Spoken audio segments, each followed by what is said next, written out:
மேல ஒரு ஓப்பனிங்கும் பின்னாடி ஒரு ஓப்பனிங்கும் இருக்கு பாத்தீங்களா, அந்த ஓப்பனிங் வந்து நல்லா கூடி வரும்போது மண்டை வந்து ஸ்கல் ஃபுல்லாவே மண்டையோடு ஃபார்ம் ஆகும்போது தான் மெயினா நம்ம வந்து ஷேப்ல கான்சென்ட்ரேட் பண்ணணும். குழந்தைக்கு ஈவனா முடி வளராம அங்கங்க முடி வளர்ந்துருக்கும். அந்த ஆயில் மசாஜ்லயுமே நீங்க கான்சென்ட்ரேட் பண்ணி தடவணும். ஃப்ரண்ட் டு பேக் தடவும் போதும் பேக் டு ஃப்ரண்ட் தடவும் போதும் பேபியோட ஹெட் வந்து கொஞ்சம் நல்லா ரவுண்டா ஆகி வரும். Welcome to Woman Central. இன்னைக்கு நம்ம குழந்தையோட தலையை எப்படி உருண்டையா ரவுண்டா அழகாக்குறது அப்படின்றத நம்ம பார்க்க போறோம். ஒரு குட் நியூஸ் என்னன்னா, குழந்தையோட தலையை 1 வயசு வரைக்கும் வீட்லயே நம்மளே வந்து சரி பண்ணிடலாம், அழகா ரவுண்டா மாத்திர முடியும். ஷேப் என்ன மாதிரி மாறி இருந்தாலும் நம்மளால ஷேப்பை மாத்த முடியும். சோ அந்த மெத்தட்ஸ் எல்லாம் என்னென்ன அப்படின்னு பாக்குறதுக்கு முன்னாடி இது வரைக்கும் உமன் சென்ட்ரல் சேனல் சப்ஸ்கிரைப் பண்ணிக்கலாம்னா மறக்காம சப்ஸ்கிரைப் பண்ணிக்கோங்க. பக்கத்துல இருக்க பெல் பட்டனை கிளிக் பண்ணுங்க, அப்பதான் நாங்க போடுற வீடியோஸ் எல்லாம் உங்களுக்கு உடனே வரும்.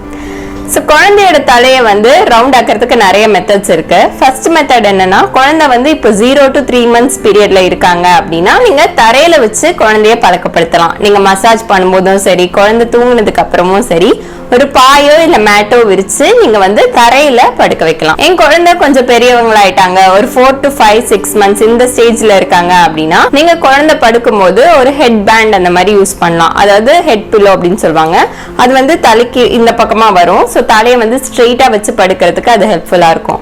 அதுக்கு கீழே இருக்கிற குழந்தைய நம்ம ப்ரெஷர் பண்ணி பிடிச்சோம்னா அவங்களுக்கு கொஞ்சம் மூச்சு விடுறதுக்கு டிஃபிகல்ட்டா இருக்கிற மாதிரி ஃபீல் பண்ணுவாங்க. ஸோ அந்த ஹெட் ரெஸ்ட் வைக்கும் போது குழந்தையோட தலை வந்து ஓரளவுக்கு ஸ்ட்ரெயிட்டா படுத்து அது உருண்டு வர்றதுக்கு அது ஹெல்ப்ஃபுல்லா இருக்கும். நீங்க வந்து இந்த மெத்தட் சின்ன குழந்தைக்குமே ட்ரை பண்ணலாம். ஆனா அவ்வளவு குட்டி ஹெட் பில்லோ வந்து கிடைக்குதான்னு எனக்கு தெரியல.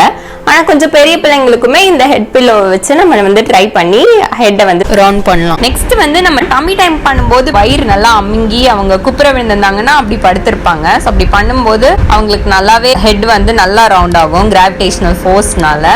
இதை தவிர நிறைய மசாஜ் மெத்தட்ஸ் இருக்கு. நீங்க நிறைய மசாஜ் கொடுத்து பேபி ஹெட்டை வந்து ரவுண்ட் பண்ணலாம். அவங்களுக்கு வந்து குளிக்க போறதுக்கு முன்னாடி நம்ம ஆயில் மசாஜ் கொடுப்போம் இல்லையா, அந்த ஆயில் மசாஜ்லயுமே நீங்க கான்சென்ட்ரேட் பண்ணி தடவணும். ஃப்ரண்ட் டு பேக் தடவும் போதும் பேக் டு ஃப்ரண்ட் தடவும் போதும் பேபியோட ஹெட் வந்து கொஞ்சம் நல்லா ரவுண்டா ஆகி வரும். நம்ம டெய்லி அதை பண்ணும்போது ஆட்டோமேட்டிக்கா அது ரவுண்டா சேஞ்ச் ஆயிரும். இந்த ஹெட் வந்து எதனால சேஞ்ச் ஆகாம ஒரு மாதிரி ஷேப்ல இருக்கு அப்படின்னு பாத்தீங்கன்னா, குழந்தையோட ஹெட்டோட ஸ்கல், அதாவது அந்த மண்டை ஓடு வந்து 1 வயசு வரைக்கும் வளர்ந்துட்டே தான் இருக்கும். ஏன்னா குழந்தை வந்து பயத்துல இருந்து வெளியே வர்றதுக்காக அது ஒரு மாதிரி ரப்பர் மாதிரி தான் இருக்கு. சோ அதுல வந்து 2 இடத்துல ஓட்டை இருக்கும். மெயினா பாத்தீங்கன்னா ஃப்ரண்ட்ல நடு உச்சிலையும் பின்மண்டையிலயும் கொஞ்சம் ஸ்பேஸ் இருக்கும், அந்த ஸ்கல் வந்து ஒழுங்கா ஃபார்ம் ஆகி வர்றதுக்காக. அதனால நம்ம வந்து குழந்தைய கேர்ஃபுல்லா தான் பாத்துக்கணும். வந்து குழந்தையோட ஷேப் வந்து ஒரு சைடா ஒரு மாதிரி சூம்பின மாதிரி இருக்கு, சப்பி போன மாதிரி இருக்கு, இல்ல குழந்தை வயிறுல இருந்து வெளியே வந்ததுல இருந்தே ஒரு மாதிரி பின்னாடி மட்டும் இப்படி சப்பி போன மாதிரியே இருக்கு அப்படின்னு சொல்லி நீங்க நினைக்கலாம். அந்த சப்பிப்பு இருக்கிறதுக்கு காரணம் குழந்தை ஒருவேளை ஒரு சைடாவே தூங்கி இருக்கலாம், இல்ல அப்படின்னா அவங்க வெளியே வரும்போது ரொம்ப ஸ்ட்ரகிள் பண்ணி வந்தனாலயும் அது ஒரு சைடா சூம்பி போயிருக்கும். சோ அது வந்து நீங்க தலையை வந்து நேராவே வச்சு படுக்கும்போது எர்த்தோட கிராவிட்டி ஃபோர்ஸ்னால நல்லா உருண்டையா வர்றதுக்கு அது ஹெல்ப் பண்ணும். குழந்தைய மோஸ்ட்லி நீங்களே தூக்கியே வச்சிருக்காதீங்க. சோ நம்ம வந்து நம்மளே தூக்கியே வச்சுட்டு இருக்கும்போது குழந்தை வந்து ஒரு சைடா சாஞ்சு தூங்குறதுக்கும் வாய்ப்பு இருக்கு. அதே மாதிரி அவங்க ஃபீட் பண்ணும்போதும் ஒரு சைடாவே படுத்து அப்படியே கூட சில குழந்தைங்க தூங்கிடுவாங்க. அந்த மாதிரி எல்லாம் ஆனாலும் நம்ம வந்து குழந்தைய மேக்ஸிமம் தரையில வைக்க ட்ரை பண்ணணும். அப்பதான் அந்த கிராவிட்டி ஃபோர்ஸ்னால தலை வந்து உருண்டு வரும். இந்த மெத்தட்ஸ் எல்லாமே நாங்க ஆல்ரெடி ட்ரை பண்ணிட்டோம், ஒரு 2 years கிட்ட ஆகுது. ஆனாலும் அது வந்து ஒரு மாதிரி சப்பி போய் தான் இருக்கு அப்படின்னு நீங்க நினைச்சீங்கன்னா நீங்க இமிடியேட்டா டாக்டரை செக் பண்ணலாம். ஏன்னா டாக்டருக்கு தெரியும் அது வந்து சரி பண்ணலாமா இல்ல சரி பண்ண முடியாதா, இல்ல வேற ஏதாவது காஸ்னால இந்த மாதிரி வந்து தலை வந்து உருண்டே ஆகாம இருக்கா அப்படின்னு சொல்லி டாக்டர் ஐடென்டிஃபை பண்ணி அதை நமக்கு சரி பண்றதுக்கு ஹெல்ப் பண்ணுவாங்க. மோஸ்ட்லி பேபிஸ்க்கு வந்து பாத்தீங்கன்னா அந்த 1 year வரைக்கும் அது ஒரு மாதிரி ஷேப்லெஸ்ஸா தான் இருக்கும். இன்னொரு பிரச்சனை என்ன ஃபேஸ் பண்ணுவாங்கன்னு பாத்தீங்கன்னா, குழந்தைக்கு ஈவனா முடி வளராம அங்கங்க முடி வளர்ந்துருக்கும். சார் நீங்க வந்து அங்கங்க முடி வளர்ந்துருக்கு என்ன பண்றதுன்னே தெரியல அப்படின்னு நீங்க ஃபீல் பண்ண வேணாம். பேபி வந்து மோஸ்ட்லி தூங்கிட்டே இருக்கிறனால அந்தந்த ஏரியாஸ்ல முடி வளராம இருக்கும். இப்ப நம்மளே வந்து ரொம்ப நேரம் தூங்கிட்டே இருந்தோம்னா முடி சிக்கு பிடிச்சு சடை பிடிக்கும். அதே மாதிரி தான் குழந்தைக்கு வந்து பின் பக்கமும் சரி சைட்ஸ்லயும் வந்து சம்டைம்ஸ் முடி வளராம இருக்கும். அந்த முடி வந்து காலப்போக்குல சீக்கிரமாவே வளர்ந்துரும். அதுக்கு நம்ம ஸ்பெஷலா எதுவும் பண்ணணும்னு அவசியம் இல்ல.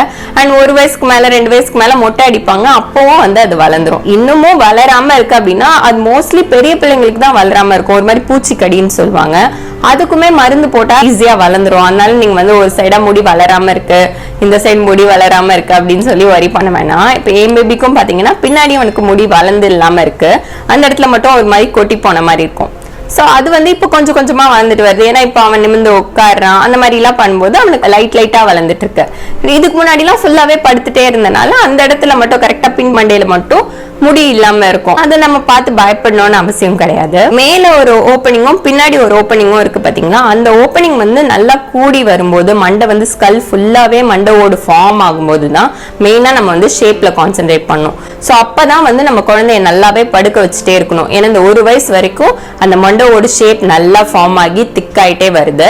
ஸோ அந்த டைம்ல நம்ம பேபியை வந்து தூக்கியே வச்சிருந்தோம் அப்படின்னா அது ஷேப் வந்து ஒழுங்கா வராம இருக்கிறதுக்கு அதுவே ஒரு ரீசன் ஆயிரும்.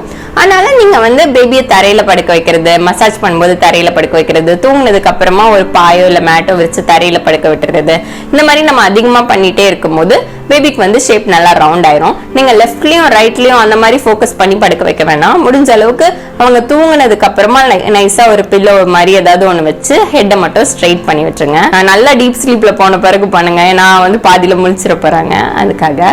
இந்த மெத்தட்ஸ் எல்லாம் ட்ரை பண்ணி பாருங்க. கண்டிப்பா பேபியோட தலை வந்து நல்லா ரவுண்டா ஷேப்பா அழகா வரும். இது வரைக்கும் நீங்க உமன் செட்டில் சேனல் சப்ஸ்கிரைப் பண்ணலாம், மறக்காம சப்ஸ்கிரைப் பண்ணிக்கோங்க. பக்கத்துல இருக்க பெல் பட்டனை கிளிக் பண்ணுங்க. அப்பதான் நாங்க போடுற வீடியோஸ் எல்லாம் உடனே வரும். தேங்க்ஸ் ஃபார் வாட்சிங்.